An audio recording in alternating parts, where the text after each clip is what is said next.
It's another episode of the Christian Reeve podcast.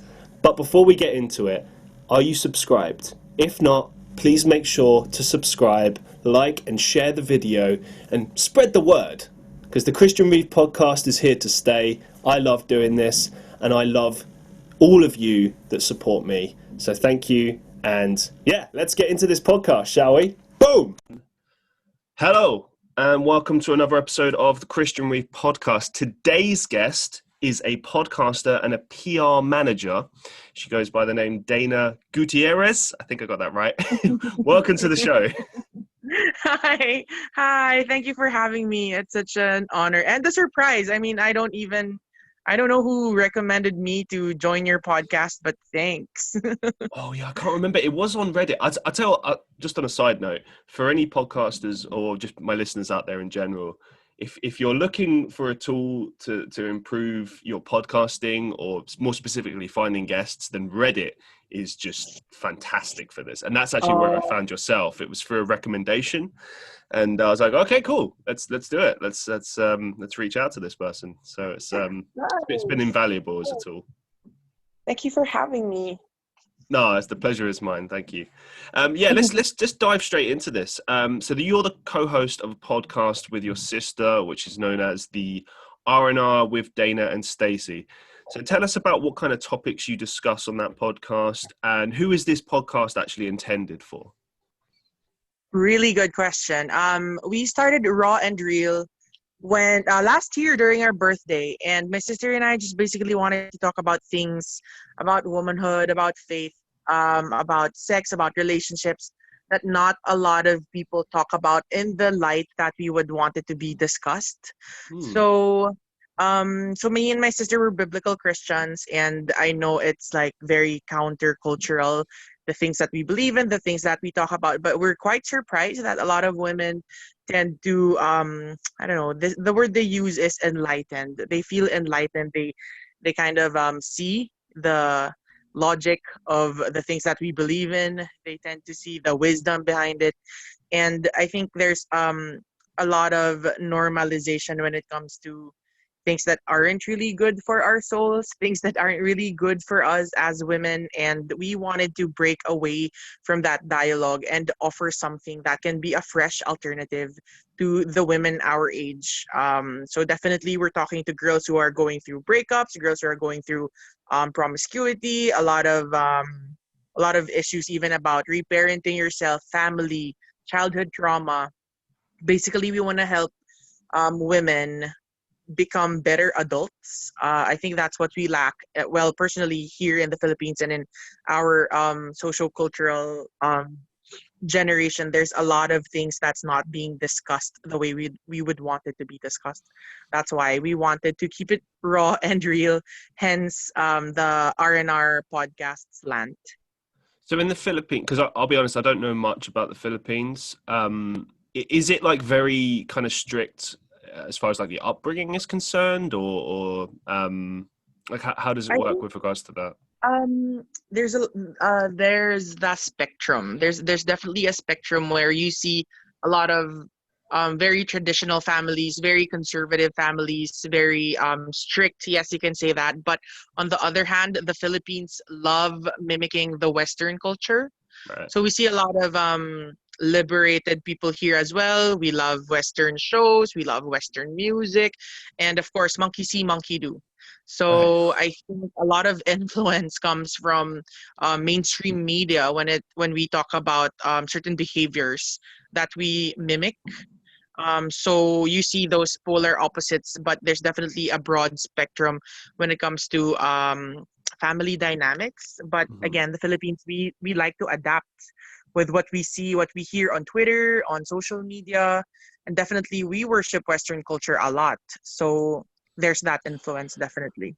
Why do you think that is? I mean, I know it might seem like a bit of an obvious question for certain countries around the world, because obviously if you live, so long without exposure to that, and then suddenly there's like an influx of it coming into your country, obviously it's going to change. I mean, even here in the UK, there's been a lot of proliferation of American media and things that have affected our culture. But in your opinion, why has it kind of so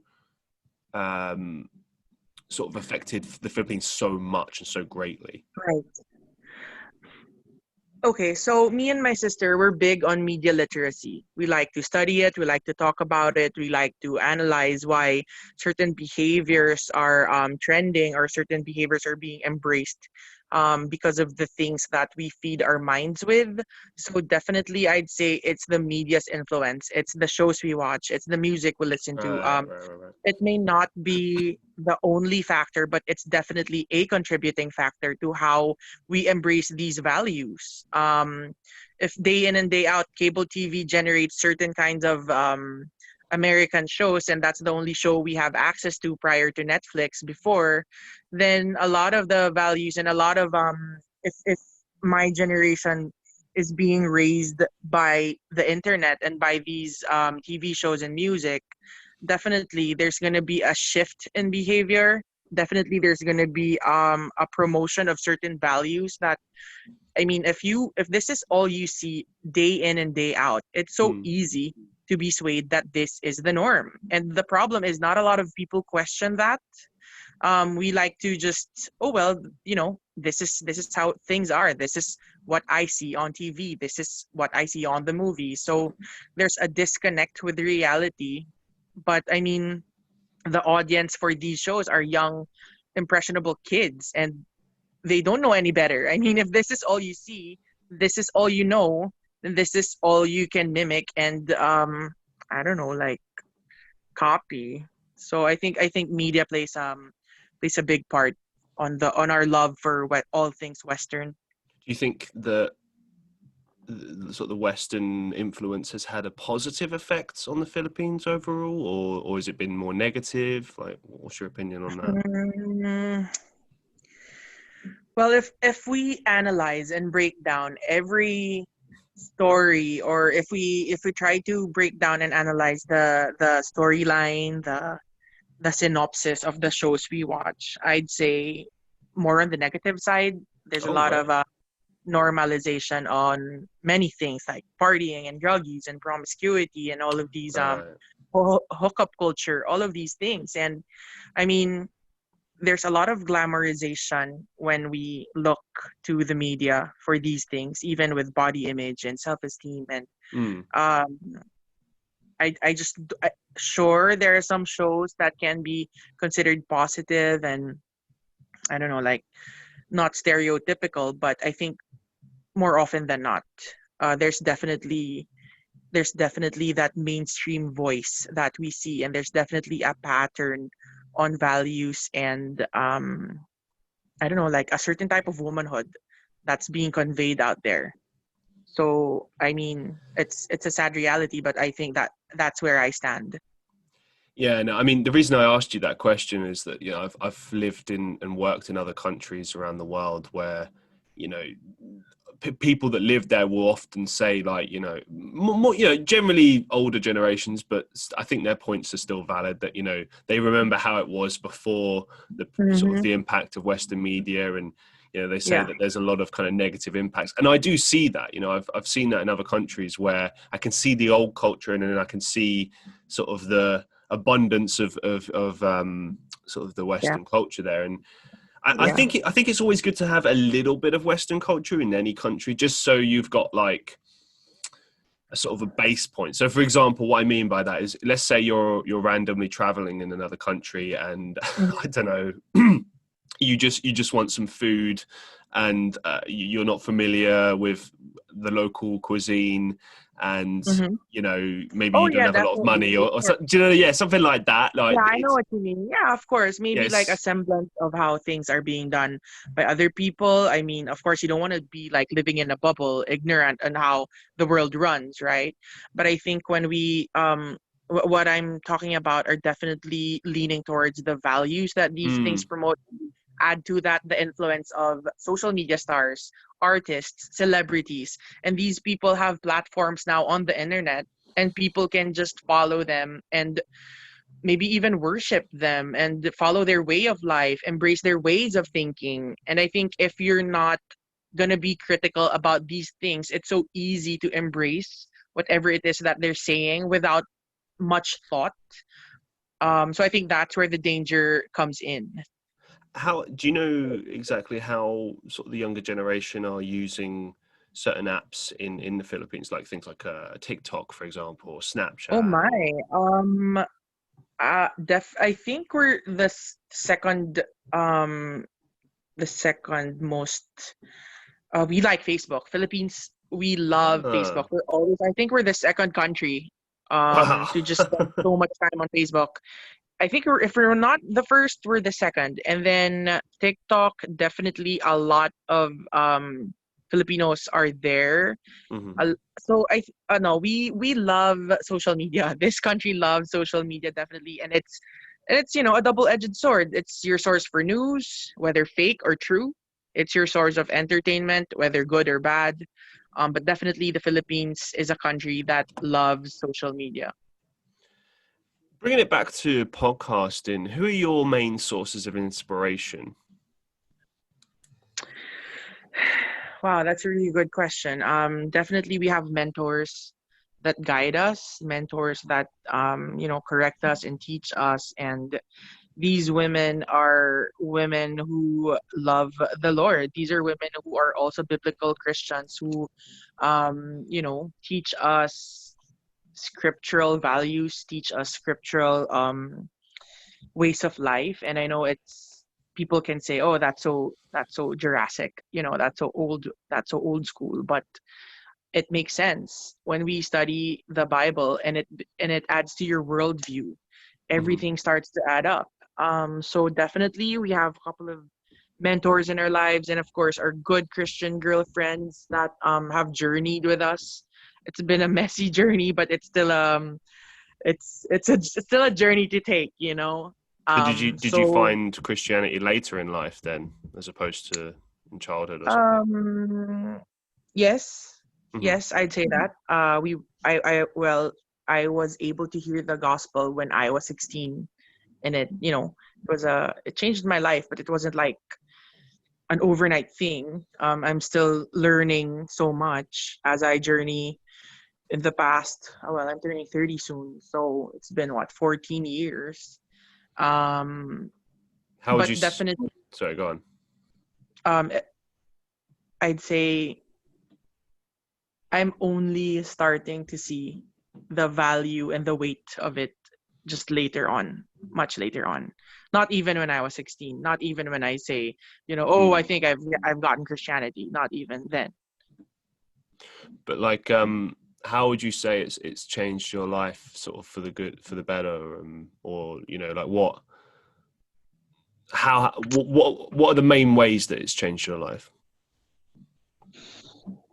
Definitely a more humbled sense of life. Um, I used to think that, life is this linear climb to just becoming moralistically better, Mm. but that's just far from the truth. I mean, we're all in different seasons. We're all going through. We all have our demons. We all have our, we all are dealing with many things from the past, even in the present, and then we have our fears and anxieties about the future. But Christianity definitely have grounded me and have really taught me to challenge my worldview. How do I see man? How do I see the nature of man? Um, and I think it answers the five questions that every man asks, like, what's my origin? Why am I here? What's my purpose? Where am I headed? What's wrong with the world? And how can we solve the wrongness of this world?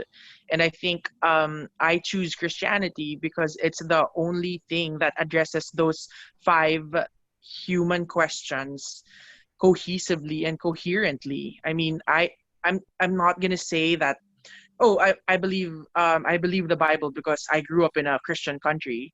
Mm. I think that's just pure religiosity, and it tends to lean towards blind faith. I like to question, I like to ask, and I've gone through other religions, like I've done Taoism, I've explored Brahmanism, I've explored other cults here in the Philippines because my grandmother would, drag us along as she sought for her own enlightenment. But I can definitely attest that Christianity is the one that makes sense. It makes sense, and it pushes me to be better. It pushes me to humble. It pushes me to humble myself and to um, just sacrificially try at least to love others the way God loved me. So I know that's a mouthful, but that's how I would answer that question. Well, thanks for sharing. Bringing it back to your podcast again, what are your goals and aspirations for this podcast? Okay, definitely to be more consistent. I've been traveling lately and I've been just caught up with some family stuff. So my sister and I paused for a bit, but I definitely want to be more consistent. Definitely want to push for better content this 2021, and maybe do a lot of maybe even explore videos. Mm. Because my sister and I were doing it. Just we're recording it and then just uploading it straight to Spotify. But definitely, I wanna be more engaged with their audience via live streaming. So Yeah. yeah, yeah. It's definitely worth it. I must say, like, when I started doing video, I found that just in general, the podcasts were better because it was easier to kind of interact with my guests and kind of gauge what they were thinking when, you can see them. Obviously, I can't see you right now, but you know what I mean, like in Yeah, general. yeah. But it has helped a lot. And I think it helps predominantly with YouTube. I mean, I think podcasts will always predominantly be an audio kind of deal because it's sort of the thing Yeah. that you put on in the background. Like, I can't really imagine my listeners sitting and watching the entire YouTube video. I imagine like most Uh-huh. people just kind of put it on in the background, continue Exactly. doing their work. Yeah. Yeah. So let's move it on to your company. Now, I want to fully understand your relationship with this company. Is it correct? Mm-hmm. You are the PR manager at Human Yes. Nature. Yes, correct. Okay, and this is a cruelty-free, completely natural skin tone brand based in the Philippines. So, how did you get involved with this brand? And are you a company owner, or are you just sort of the PR manager and kind of like what's the relationship there? Okay, so yes, I am a PR manager, and no, I'm not the company owner, but I would like to be. But so funny story. I was doing a lot of freelance work for digital PR, and I think I don't know. It was just time for me to explore another career turn, and I wanted to be part of a beauty brand. So I've eyed on certain international companies, but definitely a big priority for me would be company values. Like, I want to know what the brand stands for. I want to understand how they run things. Um, and then I'm also on social media doing a lot of digital influencer work. Right. So Human Nature reached out to me as a guest for their lipstick line launch, and that was the time when I was just like trying to explore other career opportunities. So I attended the event, and then I just casually joked around with the PR assistant and said, "Hey, do you have any openings?" And then she was like, "Oh my gosh, you have no idea. We need someone for PR because I'm leaving." Wow. She was actually exiting the PR team, and no one was gonna be there because her manager left as well. And I'm like, "Okay, sure, I'll send you my resume. I'll send you my CV." And then it was very fast. The next day, I got an email back from HR, and they were asking me to do an exam. Did the exam after a week, called me in for the initial interview, and then after a week, I was being interviewed by the president. So Oh. it was a very fast timeline. It was swift. But prior to that, what's funny is January of that year, I saw the president of Human Nature at church, and they were testifying about their no firing policy. Hmm. And I couldn't believe it. Like, a company that never fires its people, that's insane. But then they were explaining that if they believe the grace of God forgives, and you know, then they too should extend that grace to their employees. And then they started talking about Mm, their radical practices, like they're closed on Sundays, they don't allow their employees to work on Sundays, they give 100% of their top earning products to the poor. They give free hot meals to people around that don't have anything to eat. And so when they were sharing all of these crazy practices, I couldn't believe it. And then I started kidding around with my friend who's beside me, and I'm like, really, no firing policy? I want to apply. So that was January of 2019, and I joined their team August 2019. It's been like a crazy roller coaster ride ever since, and I love it. We're a social enterprise. We are not we're we're not all for profit. Of course, profit is important, but what matters is the why and the how. And I think when I saw the core values of this company, I'm just like, I'm all in. Like I've been freelancing for 8 years, but if I'm gonna be tied down to a company, this would be it. I got to probe this no firing policy thing because, all right, I'm an open-minded guy. I'm a positive guy, but there is a bit of a cynicism in me, and this Of course. mainly it comes from other jobs I've worked in. Like I've worked in corporate Mhm. jobs and stuff. Like one of the things, for example, I remember when I went to Europe and lived there, was I was astounded by the employment laws there, like how you could just fire someone on the spot without giving them compensation Wow. or anything, and they weren't protected. Whereas in the Oh, UK, wow. it's almost impossible to fire people because of all the hurdles you have to go through. So in the UK, you generally have to do like the standard, I suppose, procedure is to have a verbal warning and then a formal Mm-hmm. written warning and then Mm-hmm. dismissal. And I think that's Right. pretty standard for most of the world, but Yeah. obviously it varies. Now, I guess I really want to know, or what I'm asking is like, how can you really um, how can you really employ such a policy? Because the thing is, Right. people are going to come and go through your company, right? And not all of Mm-hmm. them are going to be, religious, or Yeah. not all of them are going Or to have good people. right. And Right. but the Yeah. thing is, it doesn't even necessarily come down to being a good person. I think it sometimes you meet people and they're just like really lazy. They turn up, they take the paycheck, they Right. go home. Like when it comes to business, and I know Right. it's really cliche, but I've always looked at it like, business isn't personal. Yeah, it is. People make it personal, but like people that actually know how to do good business focus always on, are these people making me money or not? Like that's Mm-hmm. what you got to look like. Your business, like generally a business owner will look at it like that. So while that's an amazing thing to have as a kind of a PR Right. move, like, hey, we don't fire anyone. In Yeah. actuality, how are they able to justify that? Like, Right. do they do the thing of like if someone's underperforming, they just keep moving them around the company until they choose to leave, or like what do they do? How do they tackle that?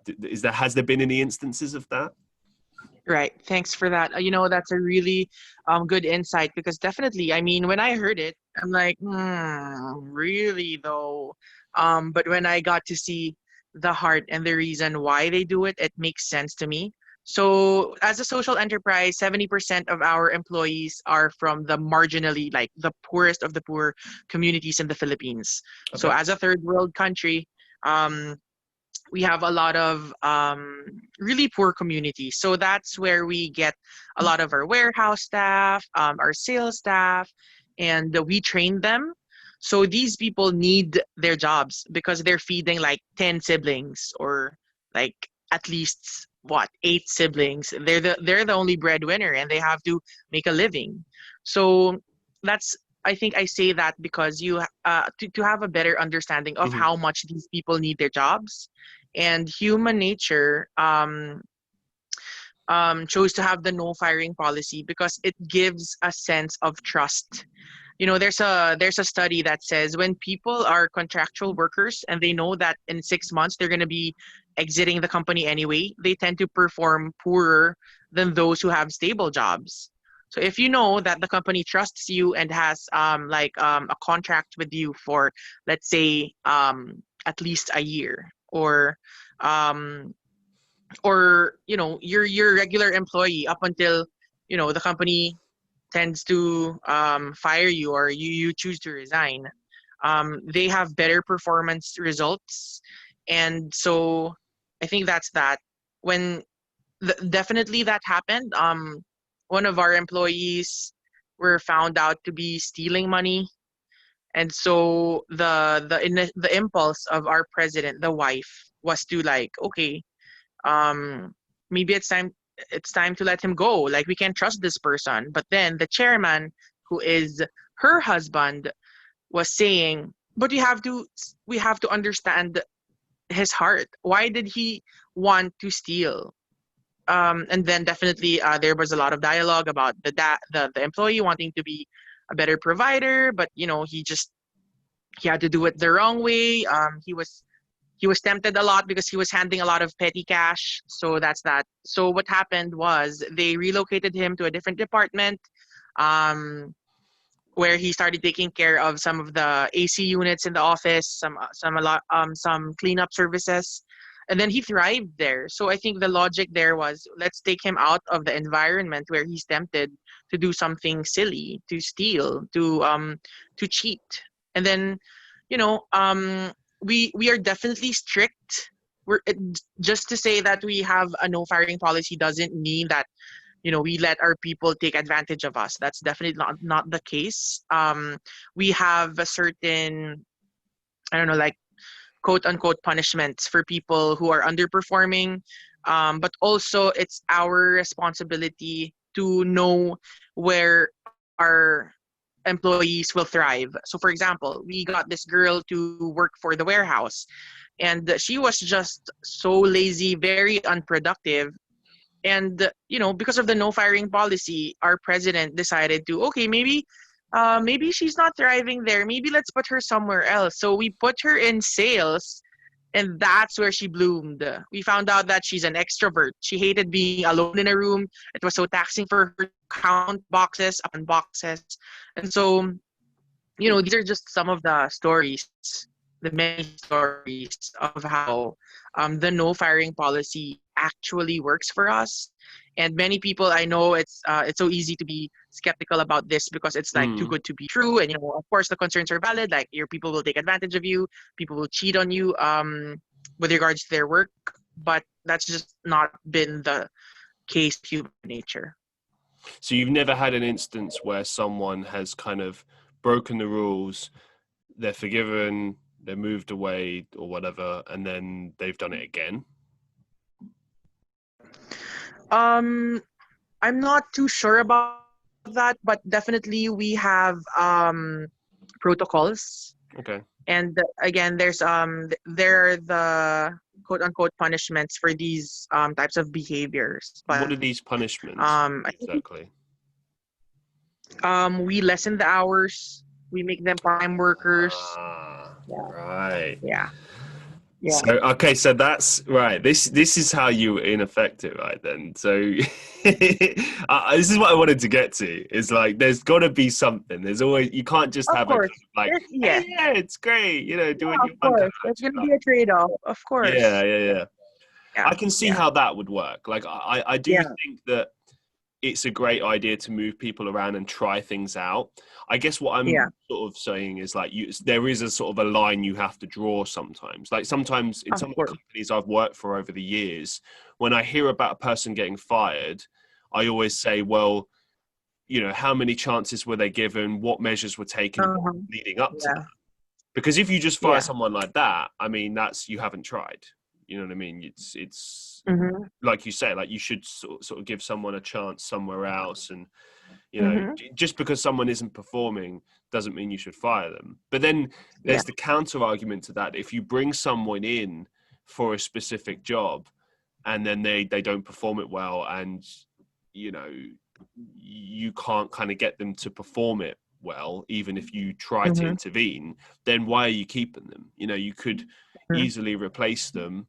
And why would you spend resources and time moving them somewhere else? Like, it's do you know what I mean? That's more time and effort for your company, where you could just bring someone in. But then on the flip side of that, then it's like, well, if you've got someone who's already kind of in the system and knows what they're doing, why would you want to lose that? Like, I remember when I was abroad, there was a couple of people that left the company I was working at. One guy had been there 5 years, one guy had been there 7 years, and they just let them go. You know, they didn't Wow. really make much of an effort to keep Wow. them, from what I hear. Wow. Like Yeah. like the main thing I remember saying to everyone afterwards was that to me is a massive waste because of the knowledge and expertise of, like, you just Yeah. lose that when they leave the company. You'll never recover that. And then people say Yeah. like, oh, you know, but what about all the work they left behind? And it's like, that doesn't mean anything. That's just paperwork. Like, I remember when I joined the job, there was so much stuff on this system that we were using that we had no context for, because none of the people worked there anymore that worked on it. Mm. So a lot of it sadly just got deleted, thrown away, like projects, work, just because what can you do with it? There's no one to refer to about it. There's no one to, Mm. and Mm. like when we would ask higher management about it, they would say, well, you know, oh, I don't know, like this person was working on it, but they're no longer here. And it's like, it's the same old Right. story, you know, you just lose. Yeah. You lose so much more by firing someone. Like, I think that you should only really ever fire people if they're like, you know, for Yeah. extreme reasons, obviously. Right. You know, But of course, we also have we've had some of our employees resign. You know, if they right. figure out that this is not a fit, people leave, or if they're still under probationary, if they're still probies, you know, and then after the 6 month assessment, we find out that okay, there's a lot of mismatch when it comes to the organization values and the person's values. So we let them go. But once you're regularized, that's when you get to enjoy the no firing policy up until you choose to exit the company. Excellent, excellent. What are the main benefits of your products? Okay, so all of our products are at least 95% natural. So these products are mostly outsourced in the Philippines. So we like to help out our farmers, and we definitely believe in fair trade. We pay our employees the double. We call it the living wage. So we've Mm-hmm. doubled the minimum wage because we don't think it's enough for a Filipino family to have security. So we've doubled it for them. But the products are definitely 0%.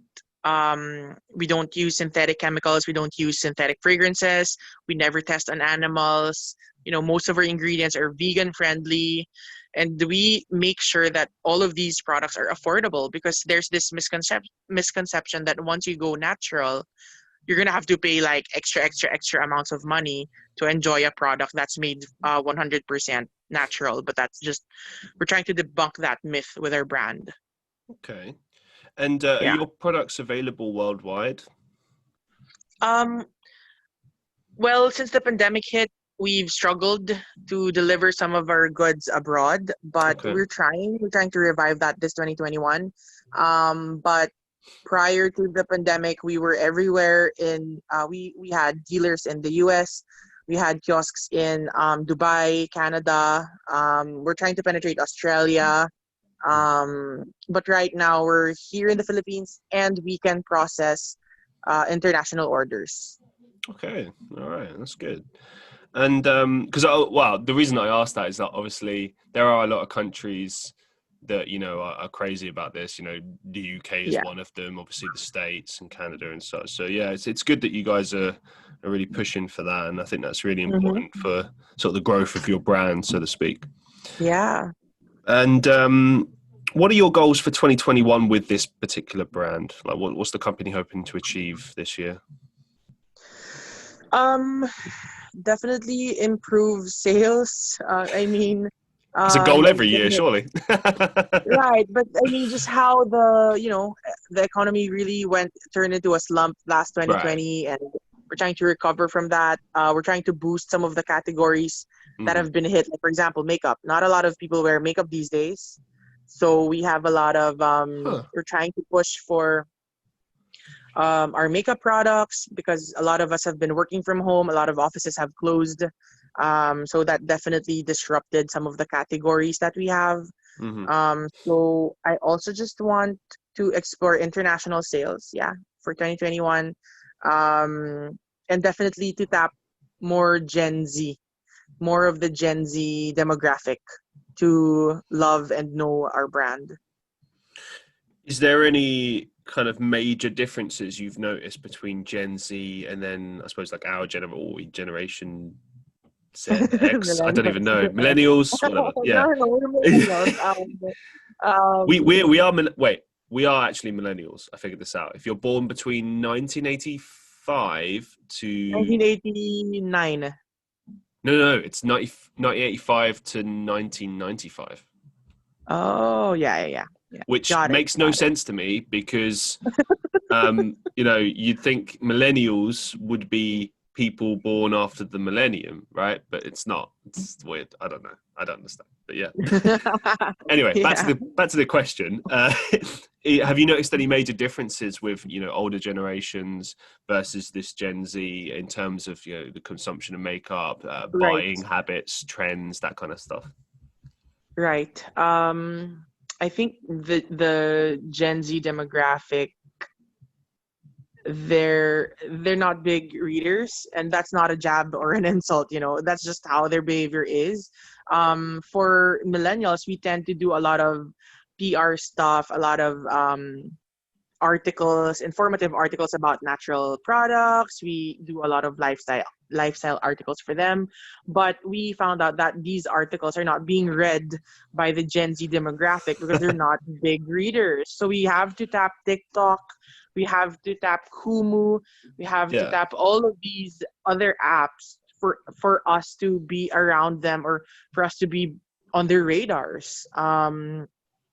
The Gen Zers are definitely not brand conscious, but they do want to connect with a brand on a very personal level. So they like, I think for millennials, sure, we like to see the heart of the brand. We like to see the sustainability angle. We like to see the how they're helping others, but not as much as the Gen Z demographic. So I think that's the difference. And yeah, it's just TikTok fascinates me. I've been go ahead. I was just going to say before we talk about TikTok, what did you mean exactly by Gen Z are not brand conscious? Like, do you mean that they're not bothered about brands, or do you mean that they're not really aware of brand messages? Like, what do you mean by that? They're not very key. They're not very particular with luxury brands. Like they don't mind wearing non-branded stuff as long as it makes them feel good, as long as they believe in the efficacy of the products. Then they'd patronize that brand. Okay, well, thank you. And circling back to TikTok, well, why does it fascinate you so much? I mean, just the amount of creativity and the effort to do something so, I don't know if this is the right word for it, but it's mindless vanity. It's like Brilliant. Sure. Brilliant. It's entertaining, it's fun to look at, but at the end of the day, it just didn't add any value to knowledge or but it's fun. I mean, it's a good waste of time. I mean, I love the honesty. I can't disagree with you. I see so many people on TikTok, especially older generations, and I'm like, they're so bored. There's nothing to do. It's like, might as well. Yeah. So that's why TikTok fascinates me. It is interesting. I must say, like, it doesn't surprise me too much. I got to say, like, I've always been quite conscious of brands. Not brands. Apps. And because obviously, like, I kind of grew up with MySpace and Facebook predominantly, and I've always just been trying out the different apps, seeing what I like, seeing what I dislike. Like, like I tried Snapchat for a while when that was big back in the day. I know it's still around, but like, who really uses that? Do you know what I mean? But TikTok interests me because it's essentially the same thing as what's preceded it, as far as like Vine and Yeah. which I'm Yeah. surprised disappeared as well, because Vine I was know. excellent. Yeah. But it's the same thing essentially. It's just the only different layer is that it's music based as opposed to just uploading standard Yeah. vines, or sorry, Yeah. standard videos. And I suppose that's like any idea, isn't it? Like if you bring out an idea that's already in existence, then you have to bring a sort of an alternative slant on it. But this one feels a bit different as in the terms of like how much it's grown. Like people seem to Yeah. really, Yes. and it makes me wonder if Vine had been around for longer, would it have reached sort of the how do I put this? Would it have been as successful as TikTok? And I wonder about that sometimes, Yeah. because I feel like maybe Yeah. TikTok is better, maybe because it's Uh-huh. music based and it's allows for more kind of creativity on that sense. I mean, Mm-hmm. obviously a lot of the time, especially now, the issue with using music is it's copyrighted and you get Yeah. claimed for it and stuff, whereas you don't have that issue with TikTok. You can literally like pretty much type in any song and you'll find it, and you can use that as part of your video. So I think that's a major Mm-hmm. kind of Yeah. positive of TikTok. But yeah. Yeah. Yeah. So what are your kind of main goals and aspirations for Human Nature? And what I mean by that question is, obviously you are the PR manager and you will have like your own personal kind of goals as far as, your career, but like, what are you really hoping to achieve with this brand? I just wanted to be the go-to brand for all things personal care. We're definitely still trying to. I mean, of course, you have the big giants like Unilever and P&G, and I just really hope that people get to understand why natural is better. Like I've only been a natural user for the past 1.5 years, and it definitely changed my life. And it's helping me steward my body better. And I hope that a lot of people get to see that too. That just because you're um just because it's mainstream doesn't make it healthy. Like a lot of this is also very um heavy on the kind of advertising that these big corporations do, and it can be misleading, it can be deceiving. Hmm. And one of the things that I take pride in when it comes to human nature is that we're really heavy on integrity. If we have to recoil products because 1% of there's 1% synthetic that our supplier um accidentally put in our products, then we will have to take them all off from the shelves and write an apology letter and say that we'll do better. Because our promise is at least 95% natural, zero harmful Hmm. chemicals. Yeah. What's the kind of prevailing opinion in the Philippines as it pertains to kind of natural versus unnatural? Like what do people think of the big brands? Because they are Western brands. They're not, Yeah. from the Yeah. Philippines. And obviously, because you're based in the Philippines, you're born and bred there, kind of thing. Like as in terms of the Mm-mm. brand, obviously people are Mm-mm. going to be a bit more, leaning towards using your brand because it's based in the Philippines, and people always want to have brands from their own country, right? But That's really a myth, though. That's a oh, misconception because a lot of us okay. still look to foreign international brands for everyday use. Oh, sure. So No, it yeah, but I feel that that's less about the fact that the brand is foreign. It's more about reputation, because those brands have built up a reputation over right, many years, and you go, right. okay, well, if I want this particular makeup, I need to go to this brand because they have the best products. Like it's just that marketing that's seeped into your mind over years. Right. But You what know, I'm saying is more like, are people kind of more positive or negative towards those major brands versus homebred brands in the Philippines? I think the local the love for local here in the Philippines only started to gain traction just a few years back. Oh, We're okay. really big supporters of international brands, and just because something's local doesn't make it automatically, I don't know, appealing to the Right. market. Usually it's the opposite here in the Philippines.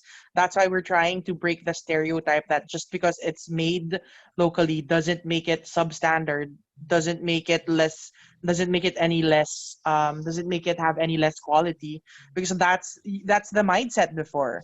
If it's made in the Philippines, it must be substandard, it must be not so good. But Hmm. again, we're trying to elevate natural personal care products to the global arena, to have world class standards. So I think well, Human Nature's been in the market for 11 years. We're turning 12 years. So I think we have gained the trust of our market. But of course, we wanna tap more people who are not big on natural. We wanna let people know that um, we're pro Philippines, we're pro poor, we're pro environment, and these are good things to believe in as well. So when you purchase a product from Human Nature, you're not just supporting um, the local brand, but you're also elevating the local communities as well. Excellent. Um, Moving it forward to sort of your role as a PR manager, I'd like to know a little bit more about this because I sort of work in marketing. I've always kind of studied in that area, and I've always Yeah, seen jobs for PR, and it's kind of seems like a completely different role, but sometimes there is crossover with marketing. So I've always been yes, interested, like what yeah. do you actually do? Like, what and so what? Yeah, like what are your key Yeah. responsibilities, Oh and my. also like what would you say are like the key aspects of being like a successful PR manager as well? I think it helped that I've been you can say maybe a media personality prior to this job, because the network and the connections I have definitely helped my work in Human Nature be a lot easier. Hmm. So as a PR manager, I do the seeding of our articles. I tap web publications to be the sort of megaphone for the things we have to announce. I do a lot of influencer marketing, but I also do the influencer marketing sometimes for the brand because I'm also there. And then I do a lot of hosting. I've even dabbled in live selling last week, and it's been crazy, but it's been fun as well. Um but definitely, my goal is to be the bearer of good news to the public. Um, the things that we do, the things that we believe in, the products that we create, when we launch it, that's on me. And I think to have a successful career in PR, you don't just need the connections, but you need to have the EQ as well. You need to have the emotional smarts. You have to be talking to the right people at the right time. You have to be thinking about the communication, what to say, how to say it, what are the highlights you have to say um when you say, for example, FDA accidentally says we're banned. A product from Human Nature is banned from groceries and the supermarkets because of a typo. I have Mm. to deal with that. That's my crisis management. That's where I, Okay. I have to step in and explain what's happening and still gain the trust of the market that we're catering to. So for those who listening who aren't really familiar with crisis management, talk us a little bit about that process and what that involves. Okay, so crisis management is when there's a public issue that the brand faces, and PR has to take care of it. PR has to be the one to resolve it. And luckily, I've only encountered two. Okay. When Yeah, that was one with the FDA, the local FDA here, and then I forget the other issue. But definitely, I have to be on my toes. I have to choose the right words to say, and I definitely also have to keep in mind that we're all for transparency and honesty. So if we make a mistake, we're accountable for that. We own up to it and we apologize. Um, But if something is not our mistake and we're being drilled for it, then it's also my responsibility to stand firm and say, hey, we're not backing down. Human nature does this. And, um, oh my gosh, it's just been a crazy roller coaster ride. And I haven't even been in the company for 2 years. So you're the person they come to when, quote unquote, like shit hits the fan. They come to Exactly. you. That's me. You got to deal with it. Present. Hello, that's me. Wow, fair Yeah, play, fair that's play. me. Talk us a little bit about influencer marketing, because Oh, obviously this is a massive, major tool. I can tell you in marketing, it's one of the most important tools right now. yeah, Um, yeah, just so valuable. I mean, collabs and B2B relations have yeah. always been a major thing in business in general, but now we have affiliate marketing Oh, yeah. and these partnerships on brands like with brands, sorry, like Instagram, where just everyday people who maybe just happen to have a big following are finding themselves having like partnership deals with companies and modeling their clothes and stuff, Mm-hmm. and it's amazing, like the reach you have through these influencers. And people, if they are a fan of a particular person, they will sort of listen to what they do, and Yeah, yeah. it's kind of nuts. I mean, if you think back to like famous examples of people, I suppose people like Michael Jackson, for example, like Mm. if he was alive today and he had an Instagram, I guarantee Oh my. like anything that he would have advertised would just pop off, would sell really well. And it's that sort of secure following that you have, Yeah, where people you sort of it's like, rather than trusting in a person, you're trusting in rather than trusting in a brand, you're trusting in that person. yeah, yeah, So it's a really exactly. powerful tool. But yeah, talk to us a bit about that. Okay, so for influencer marketing with human nature, whenever there's a collaboration that we want to do, we definitely have to profile the influencers that we want to tap. So, for example, we're gonna launch a mommy care line. Cool. We're gonna have to scour Instagram and look for the right personalities who fit the values of human nature, and of course, fit the products that we're selling. And then we tap them, we give them we give them credit to enjoy some of our products, and then we tell them what we want to say. And then if they're on board, we start the whole brief, and then we check out their final content. We Mm. like our content creators to explore and be creative. We just give them the mandatories to include whenever they post for us, but definitely we want them to have their own flavor. That's why we're getting them anyway. So I think one of the key things that's very important with us when it comes to influencer marketing is that we share the same values, we share the same beliefs. For example, I used to send the president the list of influencers we like, and she would go through their accounts one by one and just leave comments like, okay, this girl, I find this post questionable. Maybe she's not really perfect for a brand. Okay, this girl, I like her advocacy. She doesn't have a huge following, but I like her. She's smart. Put her in there. So our president is very hands-on when it comes to influencer marketing, and I'm very, I can definitely say that I'm proud of that. That sounds sensible to me, yeah, because it's all well and good kind of reaching out to someone that has, like, say, 10,000, 100,000 followers. But yeah, if they're not on brand, anything bad they do just immediately jumps onto Yeah, you. And like everyone, exactly, yeah, it starts going, exactly. oh, look at Yeah, this brand, look at who they support, they're wrong yeah. uns, so to speak. Yeah, and of course with the temperature of social media, right? How people can just easily cancel this person, cancel culture everywhere, blah blah blah. And sometimes Mm. it's just you have to be extra careful these days.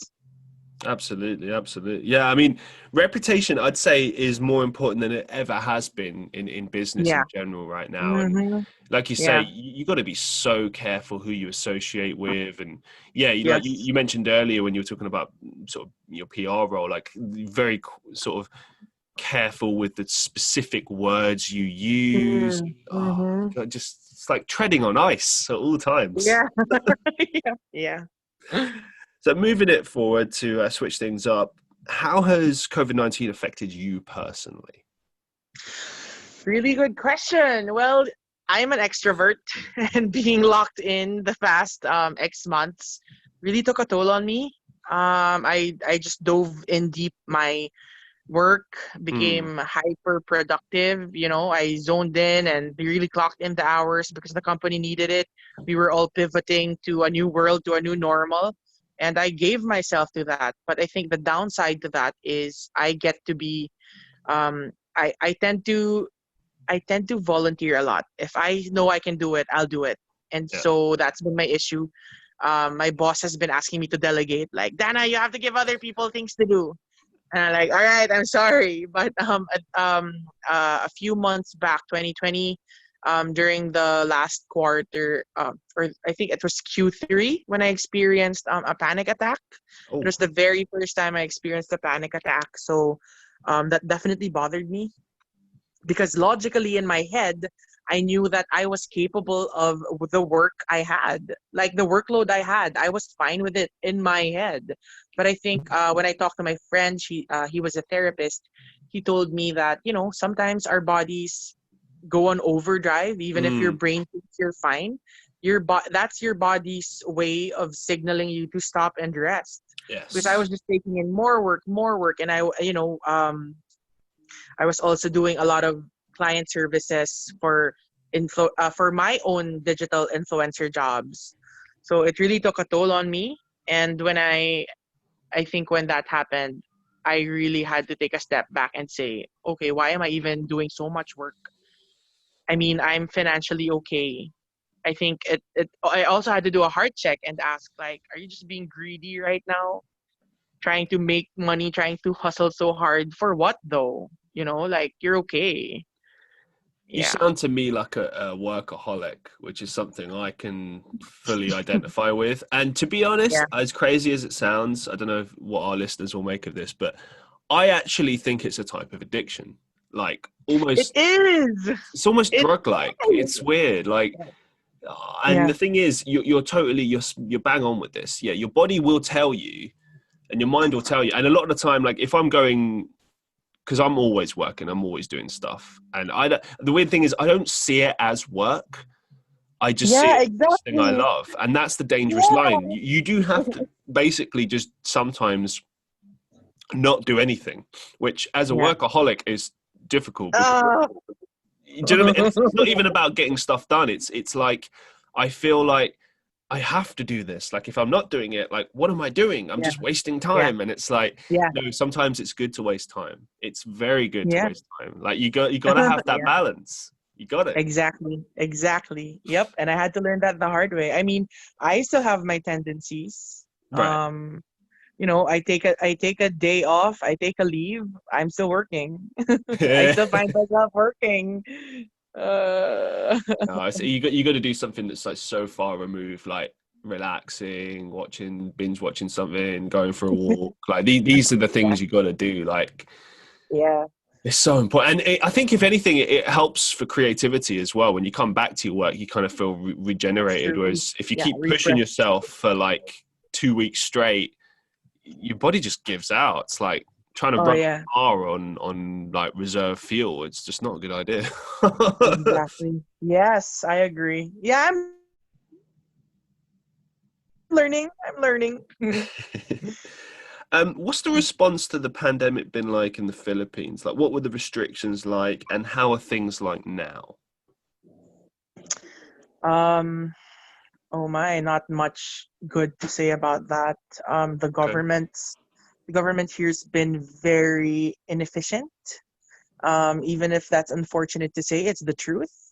We've the economy just dropped so bad because we weren't the systems in place were so terrible that a lot of long running companies have shut down because of the pandemic, because of business losses, profit Mm, losses. I mean, the politics here in the Philippines, it's a circus. If you just check out what the things that's been going on, like PhilHealth, a local government unit, was able to make 15 billion pesos disappear. So my damn. taxes go to that. My taxes go to that LGU. And then you see policemen not obeying the rules they set. They say they're social distancing, and then you see pictures of this chief um, celebrating his birthday, drinking with his friends and his comrades, and then he gets promoted a month after. Yeah. It's just a crazy circus here. But as citizens of this country, we try to get by and we try to do the best that we can because you know there's not much to I think, but one thing I like about the this whole crazy scenario is that a lot of people have been more critical when it comes to trying to address issues of based on politics and our government. There's definitely, I think, well, there's a lot of polarization happening on social media, but also there's a lot of awareness that's being raised with how we deserve to be treated as taxpayers. And I think that's been what's positive to me. But I try not to do comment wars online because I think it's just a solid waste of time, and Mm. people get to mudsling and to curse at each other on the comment section, and I just think it's pointless. It's not a dialogue really. Has there been any kind of crazed behavior from people as a result of the pandemic? Like, because I know in the UK and in America and other countries, especially at the beginning of the pandemic, there was a lot of like hoarding of things Oh and yeah, yeah. behavior We've like gone that. through a lot of like many shelves are cleared. Mm. Mm, Not sure if we've gone to the extreme like Australia where two women had to fight for a tissue roll, but I haven't heard anything like that here. But definitely a lot of hoarding, a lot of I think it's all the fear around the pandemic just really made people, I don't know, extra paranoid, I guess. And I understand that because survival. We're talking about survival here, but definitely a lot of hoarding as well. And um, but I think one of the things that really took a toll on Filipinos would be the lockdown when no one was allowed to leave. Um, What did we that like look like exactly? Like you can't leave your house, or Well, for the poor communities, they couldn't do much because their houses are made from steel, like we call it hierro. They're made from corrugated steel metal, and mm, so it's a cheap material, and they get so hot. They get so hot, so they leave their homes, and then the pandemic spreads around these communities, these poor communities, but they can't do much because they also don't have jobs to help them, mm. get by. So yeah, there was a lot of we did a lot of feeding programs, a lot of relief good operations for these communities, and um, a lot of fundraising that happened during the first half of the lockdown. And I think just one of the heartbreaking things that I've seen is how our frontliners really gave their hearts to help in any way that they can. Even if they themselves were also like freaked out that they can get the pandemic, and they were there. They were the again frontliners. So yeah. What are the best and worst things about the Philippines? The best things. Let's start with the best things. We can laugh at any adversity. Like you'd see a typhoon storming, destroying the country, and you'd see Filipinos dancing around and doing TikTok. I'm serious. um, Also, we're big on family. We love our families. And we definitely use humor to get by.